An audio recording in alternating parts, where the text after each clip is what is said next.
오늘 3부에서는 예고해드린 대로 최재천 이화여대 에코과학부 석좌 교수와 함께하겠습니다. 다양한 분야를 자유롭게 넘나들고 연결하며 새로운 것을 창조해내는 통합적 지식이 필요하다면서 이름 통섭이라고는 화두를 던졌던 최재천 교수신데요. 서로 싸우는 토론 말고 숙론하자는 제안을 했습니다. 바로 이런 제안을 담은 책을 최근에 펴내기도 했는데요. 바로 책 제목이 숙론입니다.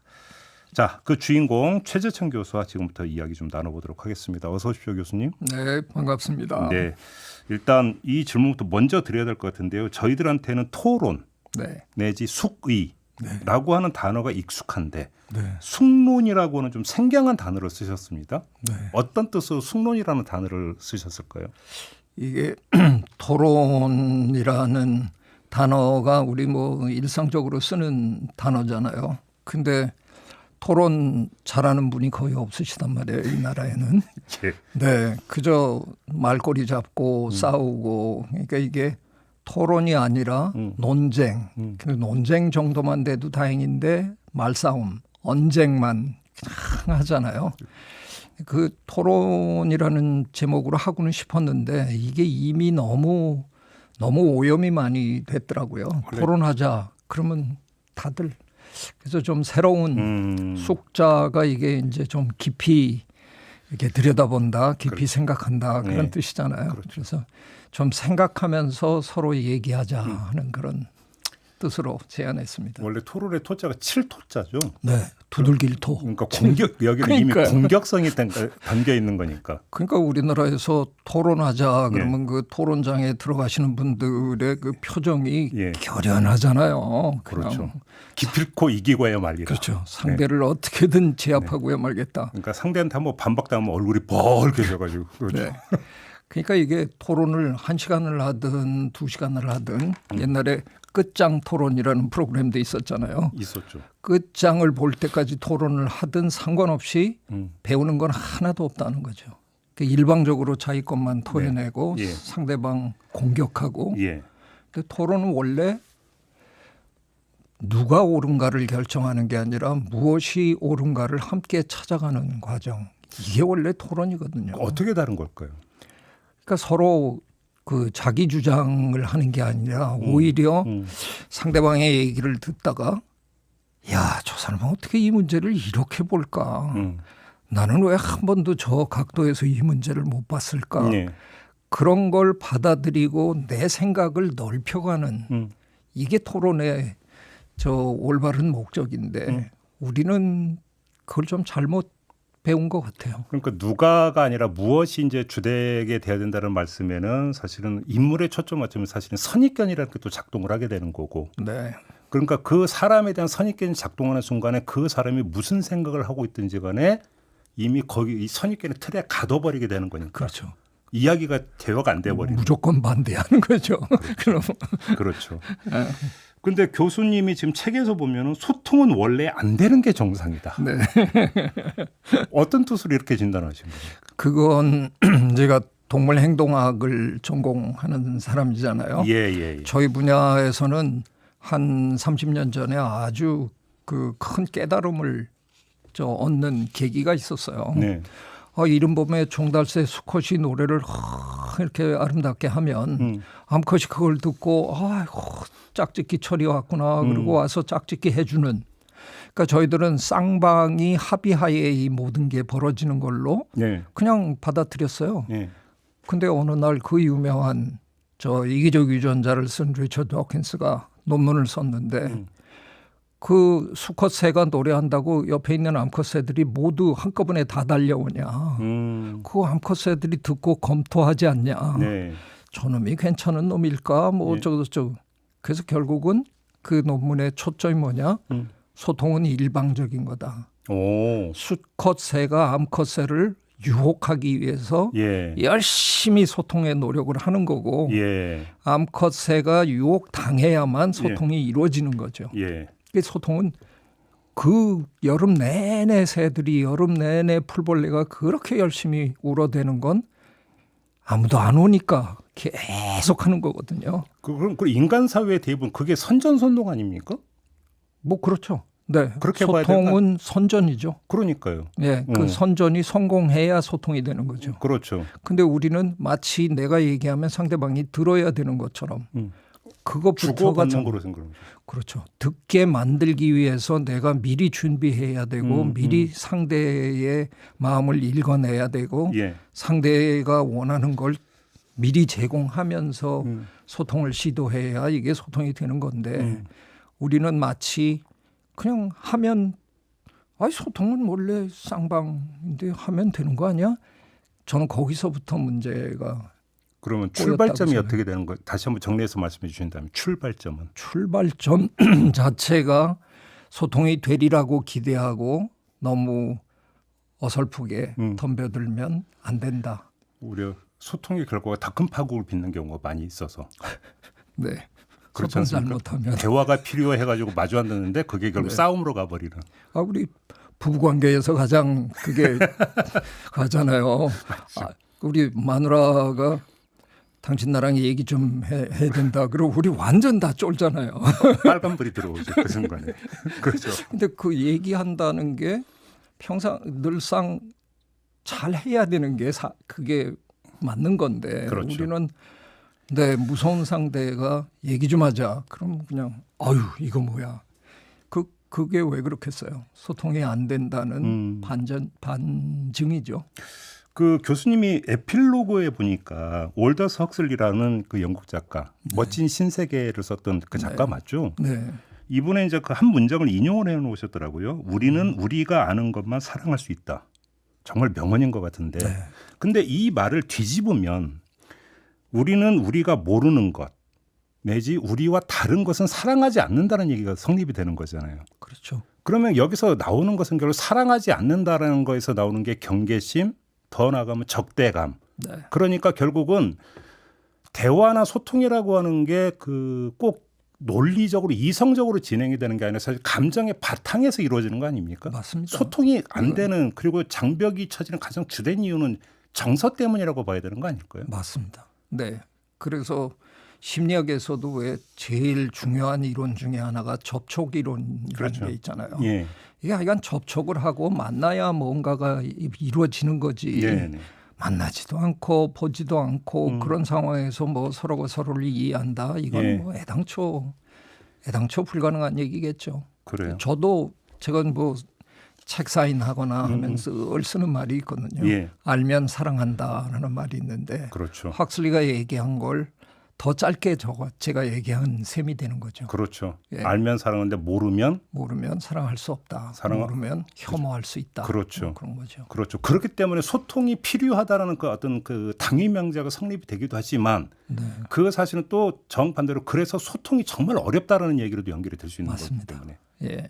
그러니까 제가 방송을 진행을 하는데 아마 저희 청취자분들도 아마 그런 걸 느끼셨을 텐데 언제부턴가 예를 들어서 여야 의원이 맞토론을 하는 경우가 많이 없어졌어요. 근데 왜 그러냐면 저희가 이제 그 맞토론을 그러니까 성사시키려고 노력을 하는데도 잘 안 응해요. 릴레이로는 하겠다. 그러니까 먼저 하고 그 다음에 하는 식의 인터뷰는 하겠는데 맞토론은 싫다. 그렇구나. 이게 지금 하나의 추세거든요. 이건 저희 방송만이 아니라 네. 저희와 비슷한 다른 시사 프로를 보더라도 아마 그런 비슷한 양상이 계속 아마 발견이 될 거예요. 그걸 불편해 하시나요? 그거를? 엄청 불편해하는 거죠. 이걸 저희가 그런 마토론 형식을 싫어하는 게 아니라 성사시키기가 되게 어려워요. 그러니까 근데 문제는 갈수록 이런 그 시대적 추세가 더 강화되는 이유가 뭘까요? 글쎄요. 그러니까 이게 의원님들만 그런 게 아니라 네. 일상적으로 마주하는 걸 참 힘들어하고 어려워하는 것 이게 같아요. 갈수록 더 심해지는 거거든요. 맞아요. 이게. 네. 대학에서도 그런 걸 저도 교수로서도 느끼니까요. 학생들이 그냥 주어진 거를 하고 나중에 자기가 그거를 뭐 보고하고 발표하고 뭐 네. 이런 건 오히려 하겠는데 예. 마주 앉아서 하자 그러면 아주 불편해하고 그래요. 다들 교수님의 도망가거든요. 학생들도 그렇죠. 아, 그래요. 예.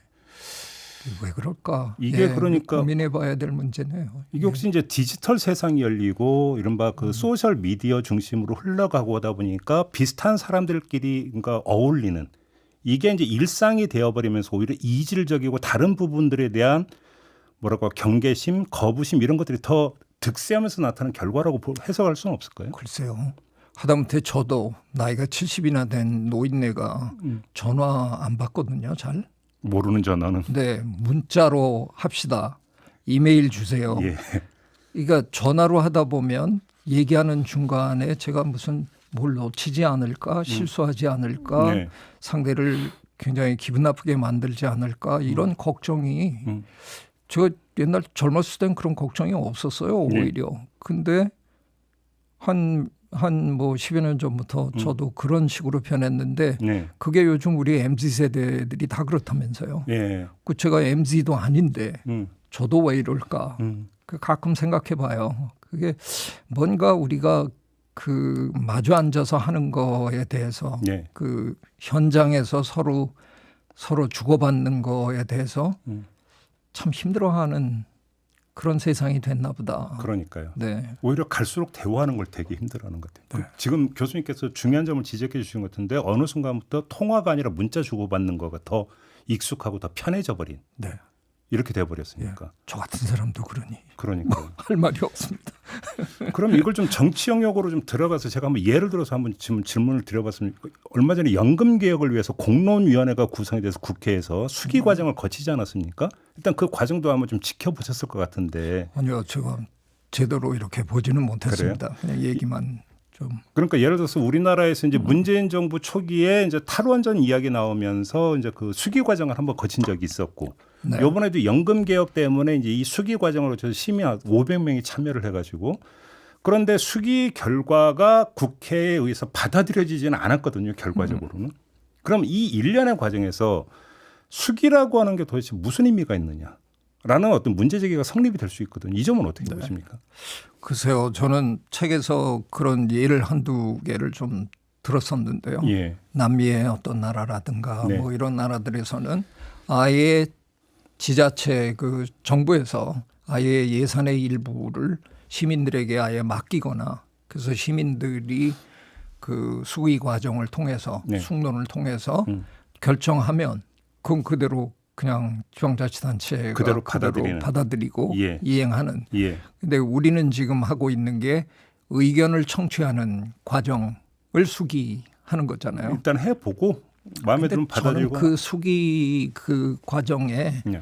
참여한 사람들이 과연 전체를 대표하느냐 문제부터 네. 우리는 꼭 짚어야 된다고 생각합니다. 그래요. 대부분의 경우에 예. 그렇지 않거든요. 음. 이른바 이제 그 담당하고 있는 정부 부처의 사람들하고 이른바 전문가라고 평가받는 대학 교수 뭐 연구원의 연구원들 모여 앉아서 대체로 그분들이 국민은 우리가 심혈을 기울여서 잘 만들어주면 따라올 거야.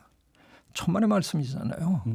국민은 굉장히 다양한데 그렇죠. 그걸 무슨 재주로 다 그 뜻을 표현하겠어요. 그러니까 꺼내놓으면 뭐 100% 찬성하는 건 절대로 있을 수 없는 거잖아요. 네, 네. 국민의 어느 부분은 분명히 이 문제에 손해를 보거나 피해를 입게 되니까 그분들이 말을 하기 시작하면 이게 이제 인터넷 공간에서 너도 나도 덤벼들어서 조금만 지나면 너덜너덜 뭐 이따위 정책을 꺼내놨냐. 사실은 들여다보면 그 정책의 좋은 면도 상당히 있는데 그냥 뭐 초토화되는 거잖아요. 그러니까 이 수기 과정에서 모든 이해관계에 얽혀있는 모든 사람들이 다 참여해야 되는 거죠. 그렇죠. 근데 이게 오래 걸리니까. 그러면 하나 예를 더 들어서 그러니까 질문 드려보고 싶은데 한 20몇 번 진행됐던 윤석열 대통령의 민생 토론회 있지 않습니까? 네. 그건 하나의 어떤 그 숙론의 과정으로 평가할 수 있을까요? 형식과 내용에 있어서. 그건 뭐 할 수는 좀 없지 않을까요? 그냥 거의 일방적으로 발표를 하신 거고 예. 거기서 무슨 치열한 공방이 일어난 거는 뭐 제가 직접 참여해 보지 않아서 모르겠는데 네. 예. 그런 건 아닌 걸로 전 들었기 때문에 그렇죠. 뭐 이제 가끔씩 시민이 이제 그 마이크 들면 하는 게 주로 건의, 요청 이런 거 네. 의견을 교환한 건 아니죠. 그렇죠. 거의 대부분이. 그런 식으로 하면 예. 그거는 뭐 그냥 형식적인 거지. 그 무엇이 옳은가를 함께 찾아가는 과정은 네. 아닌 거죠. 그렇게 보죠. 더 좋은 아마 예는 그 의대 정원 문제일 것 같은데요. 예. 그 의대 정원 문제를 뭐 정부는 이제 뒤늦게나마 의사 선생님들이랑 다 수기 과정을 거친 거다라고 얘기했는데 그럼 우선 환자는 어디 갔나? 그렇죠. 환자가 거기 껴야 되는 거 아니에요. 정말 당하는 사람들은 우리들이니까. 그렇죠. 우리는 양쪽 눈치를 보느라고 지금 발언도 제대로 못 하잖아요. 이쪽 편 들으면 의사 선생님들한테 저 밉보여서 네. 내가 중병에 걸렸을 때 저 치료도 못 받지 않을까 별 걱정을 다 해야 되는데 그러면 정부와 의사 선생님 집단과 환자를 대표할 수 있는 분들과 적어도 이 세 집단이 모여서 진짜 아주 진솔하게 이 문제를 논의를 해야 되는 건데 네. 적어도 그 부분은 빠졌고요. 그러니까 전 처음부터 구성 자체가 일단 뭐 바람직하지 못하다라는 생각이 들죠. 교수님께서 이 책에서 이제 남아공의 사례를 지금 소개해 주신 게 있거든요. 네. 그게 되게 인상 깊게 좀 다가왔던데 그 하나의 모범이라고 평가할 수 있을까요? 저는 그렇게 보고 이 책에 소개를 한 거예요. 예. 제가 김동연 부총리의 부탁으로 그 기획재정부 뭐 중장기 전략위원회 그거 어떻게 공동위원장을 맡아가지고 네. 이제 처음에 많이 고사했는데 이 생물학자가 이런 걸 어떻게 하냐고. 이게 원래 경제학자가 해야 되는 거니까. 근데 그거를 하면서 20분의 다른 우리 사회의 여러 분야의 정말 전문성을 가진 분들이랑 숙론을 하면서 그 과정에서 어느 분이 얘기를 해 주셔서 제가 그런 게 있었어요. 그리고 이제 그때부터 공부를 한 거예요. 예. 근데 참 참신하더군요. 그 넬슨 만델라 선생님이 감옥에서 지금 나오셨단 말이에요. 그렇죠. 그러니까 이게 지금 무슨 일이 벌어질지 정말 일촉즉발의 그런 상황인데. 그렇죠. 양쪽 진영으로 나눠져 갖고 뭐 그렇죠. 무력 충돌로 갈 수도 있고 경우에 무력 따라서. 충돌 충분히 일어날 수 있는 거죠. 그분이 한 말 한마디만 그렇죠. 제대로 하면 이제 가는 건데 그 상황에서 자발적으로 자타가 공인하는 스스로 자기가 지도자라고 생각하는 사람들 또 다른 사람들이 추대하는 사람들 이런 분들이 한 20분 저 교회에 모여가지고 숙론을 했다. 야 이거 자체가 상당히 그 느낌이 이렇게 오고요. 네.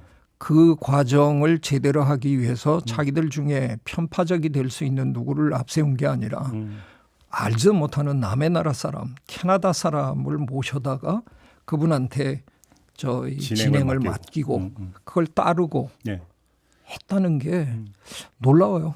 그죠. 그 과정이. 예. 근데 결국은 결과도 너무 재미있는 게요.